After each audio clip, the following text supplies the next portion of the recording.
आज की ऑनलाइन कक्षा में उपस्थित सभी विद्यार्थियों का बहुत बहुत स्वागत। मैं डॉक्टर चंद्रलोचन त्रिपाठी, राजकीय कन्या महाविद्यालय बहरोड। आज हम कबीर की इस प्रस्तुत साखी की व्याख्या करने की कोशिश करेंगे।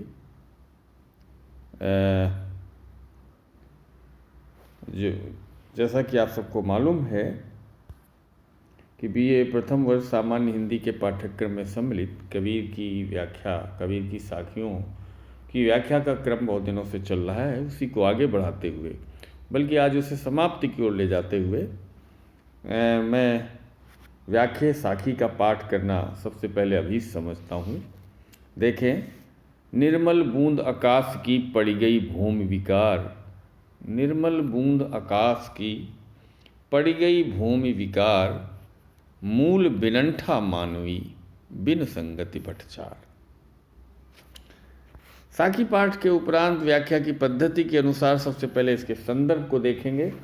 संदर्भ कुछ इस तरह लिखा जा सकता है: मध्यकालीन धर्म साधना और काव्य साधना के क्षेत्र में अत्यंत तेजस्वी और अद्वितीय व्यक्तित्व के धनी, अपने सहज संवेद्य ज्ञान और भाव भरी भक्ति के बल पर अपने समकाल की अनेक चुनौतियों का पूरी निर्भीकता के साथ सामना करने वाले निर्गुण भक्ति काव्यधारा के प्रतिनिधि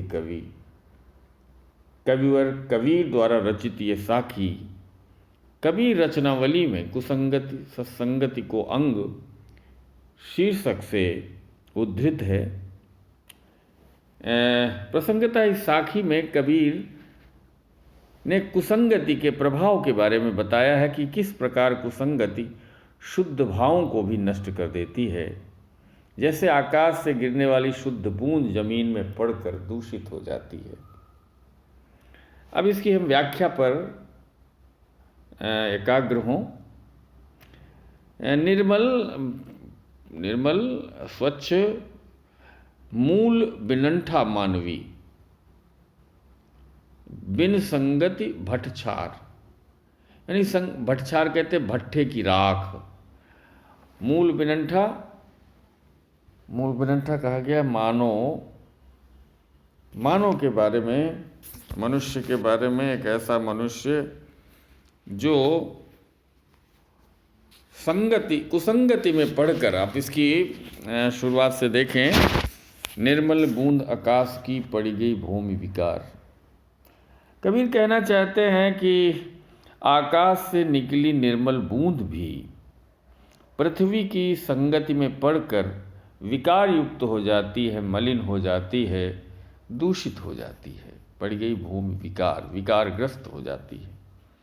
ठीक ऐसे ही दृष्टांत द्वारा कबीर कहना चाहते हैं कि मूल बिनंठा मानवी, इसी तरह मनुष्य भी पूरी तरह से नष्ट हो जाता है संगति के अभाव में, कुसंगति के चक्कर में पड़ जाने से। उसकी गति भट्ठे की राख के तुल्य हो जाती है, यानी अच्छी संगति के बिना कुसंगति के साथ अगर रहता है तो वो भट्ठे की राख जैसा हो जाता है। भट्ठे की राख जैसी दशा स्थिति में पहुंच जाता है वो मनुष्य। उसकी मूल स्थिति कुसंगति के कारण भट्ठे की राख सदृश हो जाती है। इसलिए कबीर यहाँ पर कहना चाहते हैं कि हमेशा संगति समान स्वभाव, समान सच्चे और साधु संत स्वभाव के साथ करनी चाहिए, क्योंकि संत स्वभाव, साधु स्वभाव का साथ करने से ही मनुष्य अपने चरम गंतव्य, जिस ओर कबीर ले जाना चाहते हैं, भक्ति की ओर उन्मुख हो सकता है।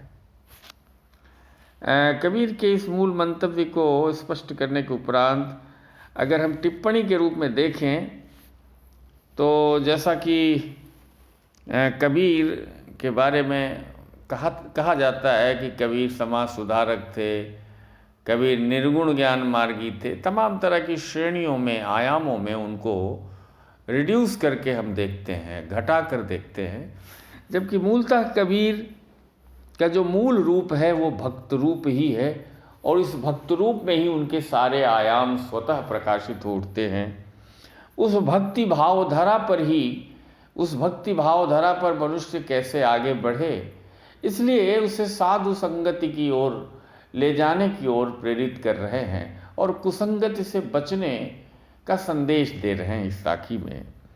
जहाँ तक भाषा की बात है, अगर हम टिप्पणी करें तो कबीर की जो भाषा है वो अनेक बोलियों के मिश्रण से बनी है। आचार्य हजारी प्रसाद द्विवेदी के शब्दों में कहें तो कबीर ने संस्कृत के कूप जल से भाषा को छुड़ाकर उसे बहते नीर में, भाषा के बहते नीर में उन्होंने सरस्वती को स्नान कराया। और उन्होंने ये भी स्पष्ट किया कि कबीर के लिए भाषा लक्ष्य था ही नहीं, वो तो अनजाने में ही भाषा की सृष्टि कर रहे थे। भाषा की इस टिप्पणी के बाद जहाँ तक अलंकारों का प्रयोग है तो कबीर ने बड़े सहज रूप में दृष्टांत अलंकार या उपमा के माध्यम से बहुत सामर्थ्य के साथ अपनी बात को स्पष्ट कर दिया है। भाव साम्य के रूप में देखें तो मानो संगति के भाव में भट्ठे की राख तुल्य हो जाता है। कुछ ऐसा ही गोस्वामी तुलसीदास ने भी एक चौपाई में कहा है, भूमि परत भा डाबर पानी, जिम जीवहि माया लपटानी।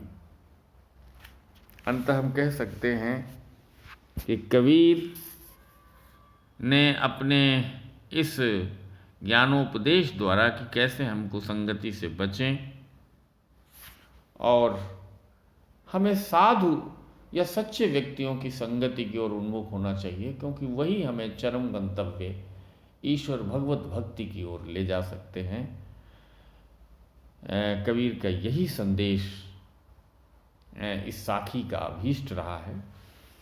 मैं समझता हूँ कि इस व्याख्या के माध्यम से और स्वयं में भी कबीर का पठन पाठन करते हुए कबीर को और बेहतर ढंग से जानने समझने का प्रयास करते रहेंगे। इसी संकल्प के साथ आज के व्याख्यान को पूरे मनोयोग और धैर्य के साथ सुनने के लिए आप सबका बहुत बहुत धन्यवाद।